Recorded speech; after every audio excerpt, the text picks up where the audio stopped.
The day the humans came to Sector Velaran 9, nobody thought to warn the Grethkai. That was, in hindsight, the first mistake. Perhaps the only mistake that truly mattered. My name is Vorrukh-Thal, Senior Field Observer for the Galactic Cooperative Intelligence Bureau, and I am writing this account not because anyone asked me to. I am writing it because someone has to explain what happened, and everyone else who was there is either too embarrassed, too traumatized, or currently filing paperwork about the incident in an attempt to pretend it was someone else's fault. It was not someone else's fault. It was ours. All of ours.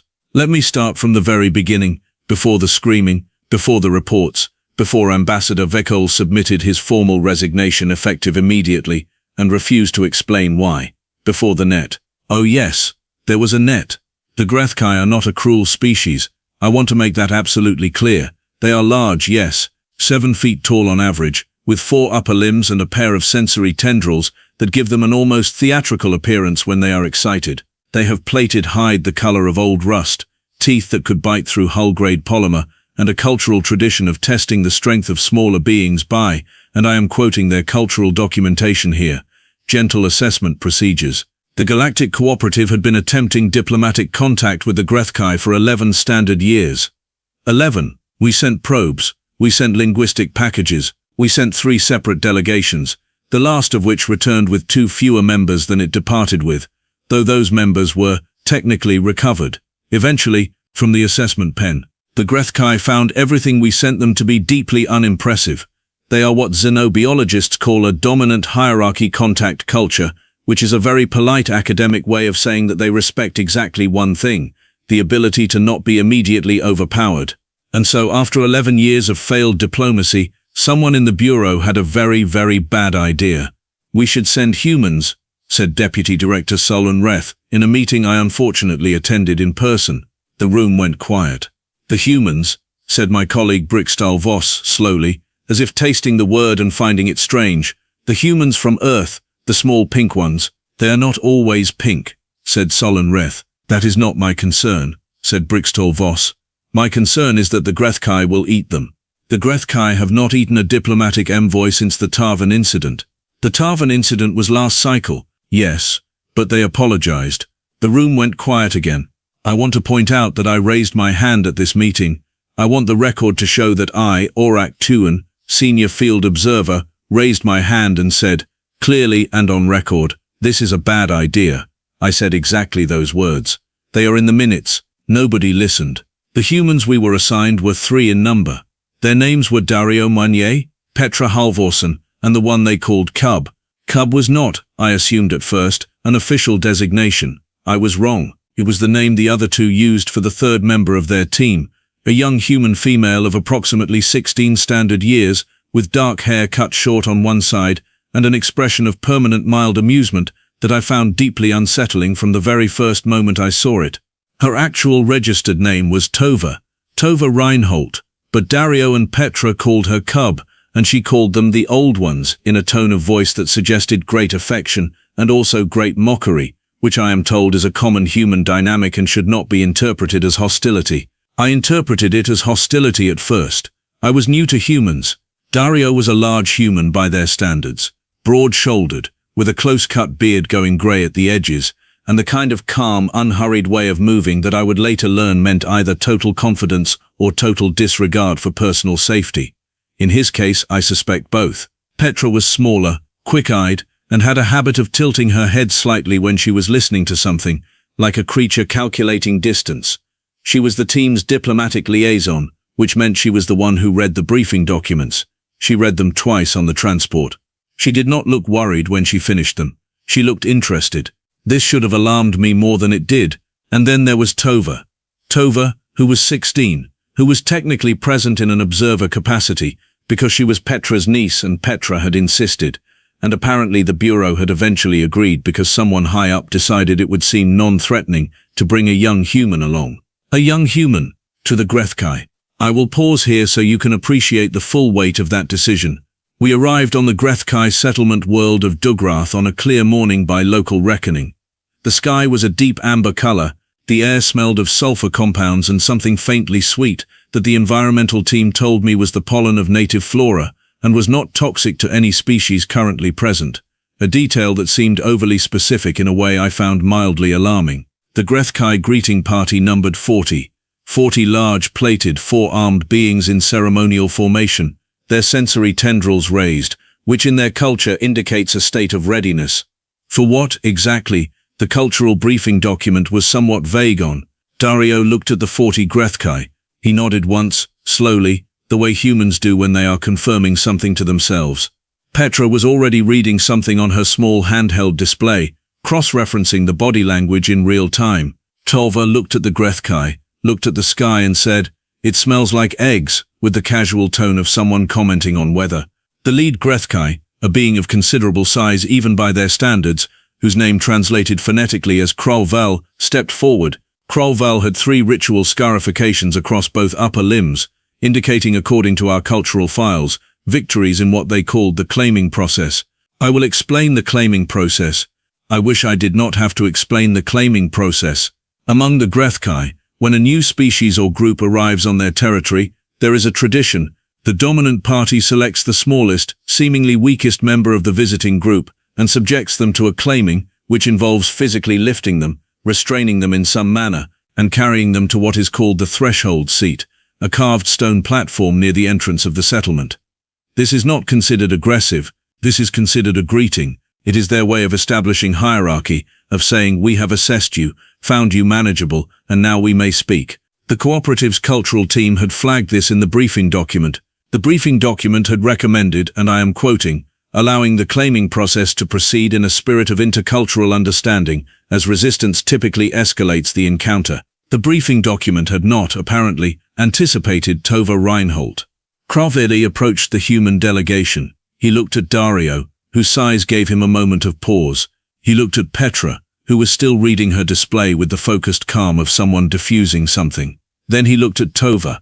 Tova was the smallest. Tova was the youngest. Tova was, by every cultural indicator the Grethkai possessed, the obvious selection. Kraugh-Vel made a sound in his own language. Our translator rendered it as, "the small one. We will take the small one for the threshold."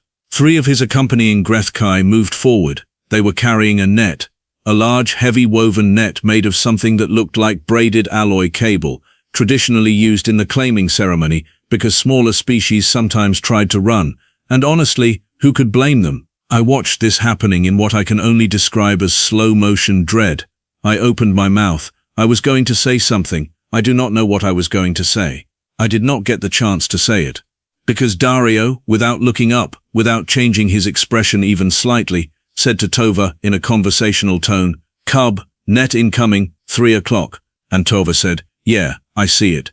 And then she grinned. Not a nervous grin, not a frightened grin.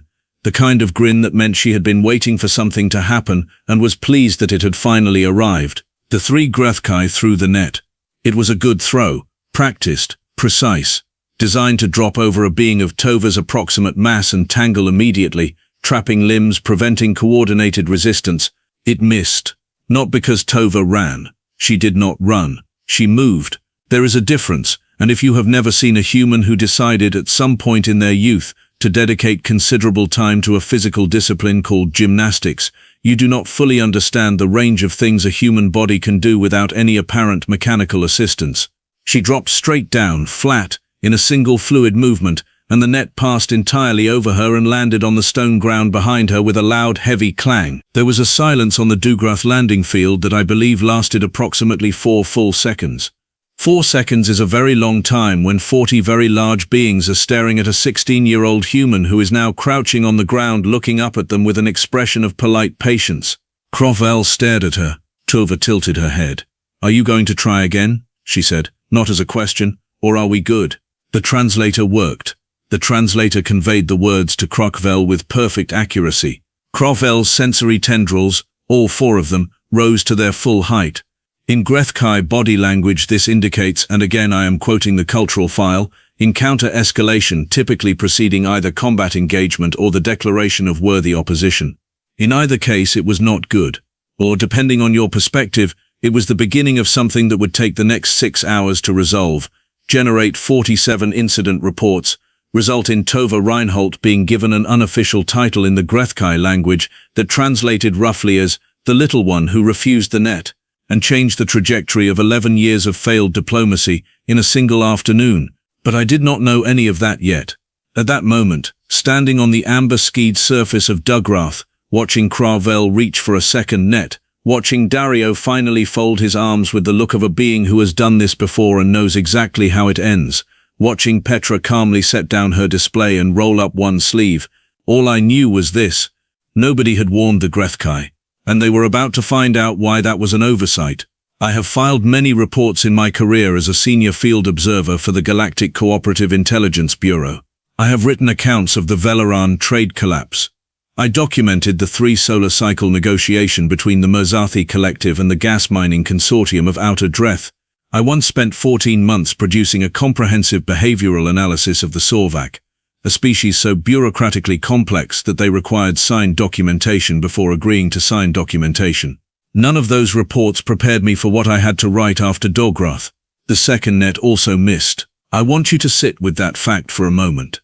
The Grethkai, who had been performing the claiming ceremony for 600 years, who had refined the net throw into something approaching an art form, who had successfully claimed beings ranging from the skittish Prelian deerkin to the notoriously slippery Huxan waterwalkers, could not successfully land a net on one 16-year-old human girl. Kraugh-Vel threw it himself the second time. Personally, with both upper right limbs, he put genuine effort into it. Tova stepped left, just left, 1 step. The net hit the ground to her right with a sound like a disappointed percussion instrument. She looked at it. Then she looked at Kraugh-Vel. "You are pulling at the release," she told him, helpfully. "You lose control of the spread when you pull too early."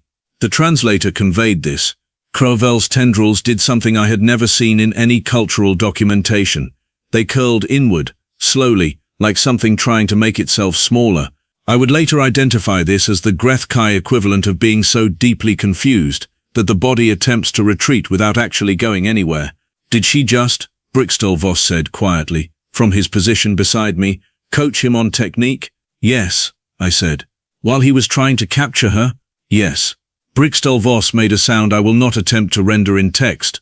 Here is something the cultural files on humans mention, technically, in a footnote, buried under a section titled Psychological Resilience Markers, that I confess I skimmed during the pre-mission briefing. Humans, when placed in high-stress situations by unfamiliar beings, do not reliably panic.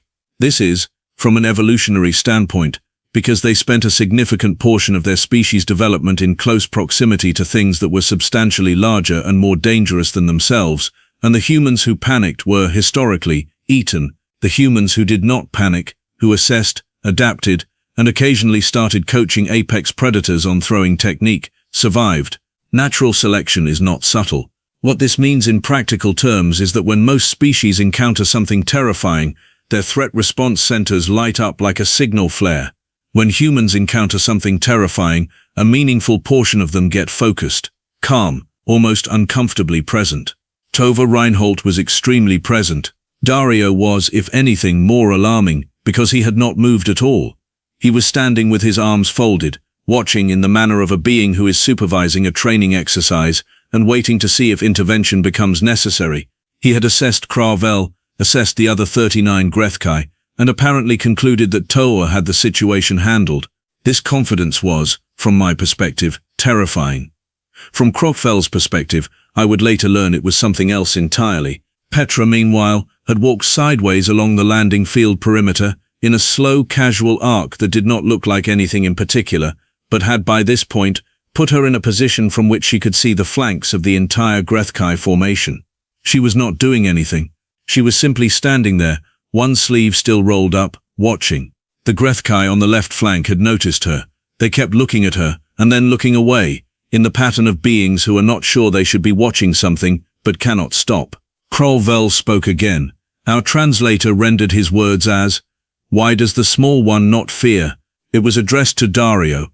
Dario unfolded his arms. He thought about the question for a moment. Genuinely, the way a person thinks about how to explain something that seems obvious to them but may not be obvious to someone else. "She is not small," he said, finally. Kraugh-Vel looked at Tova. Tova was standing at approximately 5'4", in standard footwear, eating something she had produced from a pocket. It appeared to be a compressed nutrient bar. She was eating it with the focused efficiency of someone who had decided that this was a reasonable time for a snack. She is small, Kraugh-Vel said, very reasonably, because she was objectively small. She is young, Dario said. That is different. There was a pause. The translator worked.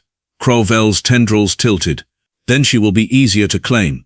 You would think that, said Dario, and the way he said it contained the exact tone of a being who has watched this particular assumption play out before and knows exactly how it ends. Kraugh-Vel made a decision. He signaled, and 4 of his warriors moved forward, not with a net this time, with their limbs. 4 Grethkai, 7 feet tall each, 4 arms each, approaching one human teenager, who was finishing her nutrient bar and brushing crumbs off her jacket. I took a step forward. I opened my mouth. Dario said, without looking at me, "Observe a two-tone." I stopped. "Watch," he said. "What happened in the next 40 seconds is something I will describe carefully, because I was there, because I had a clear line of sight, and because I want the record to be accurate." The first Grethkai reached for Tova with his upper left limb. It was a solid, practiced grab, aimed at the shoulder, the kind of hold their culture had refined over centuries of claiming ceremonies. Tova was not there when the limb arrived. She had moved diagonally forward, inside the reach, which is not where any being expects a smaller creature to go, because smaller creatures are supposed to try to create distance, not close it. She did something with her body that involved her weight dropping and shifting, and the Grethkai's momentum continuing past her, and the result was that the first Grethkai stumbled forward and had to catch himself on 2 of his other limbs to avoid landing face down on the stone. The second one reached for her, while she was still moving. She used him to stop herself. Both of her hands closed on his forearm, her feet hit the ground, and she redirected herself off him sideways, like he was a wall she had chosen to bounce from. He was left standing with his arm outstretched, holding nothing, blinking. The third and fourth came together. This was smarter. This should have worked. Tova went low, very low. She was on the ground again, flat, and both Grethkai passed over her reaching for each other, and there was a brief, complicated moment where they were trying to not grab each other instead of grabbing her, and she was already back on her feet behind them. She was breathing a little harder now. Her eyes were bright. She looked, I realized with a deeply uncomfortable feeling, like she was having fun. "Okay," she said, in a tone of genuine assessment. "You are fast. That 2-at-once thing almost got me. Good adjustment." The 4 Grethkai stood in a loose, confused formation, looking at each other, then at her, then at Kraugh-Vel. Kraugh-Vel had gone very still. I have studied in my career approximately 63 documented first contact incidents between the Grethkai and other species. In 41 of them, the claiming ceremony succeeded within the first 4 attempts. In the remaining 22, the visiting species was either too large to attempt, or the ceremony was waived for political reasons. In none of them had the subject of the claiming ceremony provided constructive criticism on technique and then complemented the follow-up attempt. Kraugh-Vel stood very still for a long moment. Then he made a sound that was not in any of my translation files. It was low and resonant, and it began in his chest and traveled up through his tendrils and out into the amber air of Dugrath, and every Grethkai on that landing field heard it. They all stopped, every single one of them. The formation changed completely. Tendrils that had been raised in readiness lowered, postures shifted. The 4 warriors who had attempted to claim Tova stepped back and oriented themselves differently, angled slightly inward, which my cultural files told me, after a frantic 3-second scan, indicated inclusion. Protective formation, the kind used for valued allies. Kraugh-Vel walked forward, not toward Tova with a net, toward Dario, with his tendrils at mid-height, which the files listed as the posture for addressing an equal. "You're small one," said Kraugh-Vel. "She fought our ceremony and did not break and did not run and coached our warriors on their errors." "She does that," said Dario. "This is not what a weak one does." "No," agreed Dario. Kraugh-Vel was quiet for a moment. Then, in our language, there is a word, Vorrukh-Thal. It means the one who is small in form but fills the space of something much larger. He turned his large plated head toward Tova, who had now eaten the rest of her nutrient bar and was looking back at him with polite attention. "We do not use this word for outsiders." Petra had lowered her sleeve. She was listening, very carefully, with that head-tilted expression. "You are using it now?" she asked. "We are considering," said Kraugh-Vel, and there was something in his voice that the translator flagged as significant. a tonal marker associated with deliberation, with something that mattered, whether the claiming ceremony was not failed today but answered. There was a silence, a clean, still silence, the kind that sometimes precedes something important. Tova looked at Kraugh-Vel. Kraugh-Vel looked at Tova. "What does it mean?" she asked. If it was answered, Kraugh-Vel's tendrils rose, not in readiness this time, in something the cultural files labeled, in old documentation that had not been updated in 40 years, as the gesture made when the Grethkai acknowledged that the hierarchy has shifted. "It means," said Kraugh-Vel, "that you are not our lesser. It means we speak to you as Grethkai speak to Grethkai, with full voice, with full weight. It means the net does not fall on you again." He looked then at Dario and Petra, and there was something almost like humor in the set of his plated jaw. "It also means your delegation is the first in 600 years of ceremony to answer the claim by standing their ground." "We are full of surprises," said Petra, mildly. "Yes," said Kraugh-Vel, and the low rumble that went through the assembled Grethkai on the landing field was not the sound of threat. It was something else. It was the sound of a species that respects one thing, and one thing only, and had just found it, standing in front of them in a jacket with nutrient bar crumbs on it. The negotiations lasted 6 days. They went well. They went better than anything the cooperative had managed in 11 years of sending delegations that arrived prepared to be impressive and left having been assessed and found manageable. The Grethkai opened their trade corridors. They agreed to cooperative observer access to 2 of their system clusters. They provided voluntarily, mapping data for a region of space that had been closed to outside vessels since before I was assigned to this bureau. On the last day, Kraugh-Vel presented Tova with a small carved token. The carving was the Grethkai symbol for Vorrukh-Thal, the one who fills the space of something larger. He said, formally and on the official record, that it was the first time in living Grethkai memory that the token had been given to a being from outside their species. Tova held it carefully and said, "Thank you," and meant it, and Kraugh-Vel made the chest resonance sound again, and this time I knew what it was. It was respect. I finished my incident report 3 weeks after we returned from Dugrath. It was 86 pages long. Deputy Director Solon Reth read it, called me into his office, and sat with it for a long time before he said anything. "Vorrukh," he said finally. "Yes, Director. The part where the child coached the Grethkai warriors on net-throwing technique." "Yes, Director. While they were trying to capture her. That is accurate." He was quiet again. "I want this incident to remain classified for a minimum of 2 standard years. May I ask why?" "Because," he said, setting down the report, "if the Vorrukh hegemony reads this, they will immediately send a child to their pending negotiation with the Druin Collective, and the Druin Collective will absolutely eat the child, and then I will have to write a different kind of report entirely." I could not argue with that logic.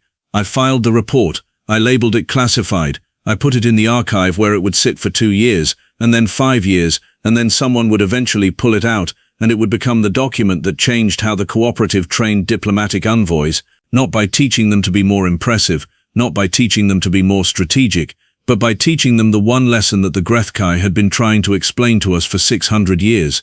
Do not send beings who are prepared to be tested. Send beings who are annoyed by the concept of the test. Send beings who, when a net falls toward them, do not panic, do not freeze, do not calculate odds, but simply step aside with the calm energy of a creature that was never particularly concerned to begin with. Send humans. Send Tova. And for the love of every star in the outer spiral, do not, under any circumstances, tell them about the net in advance.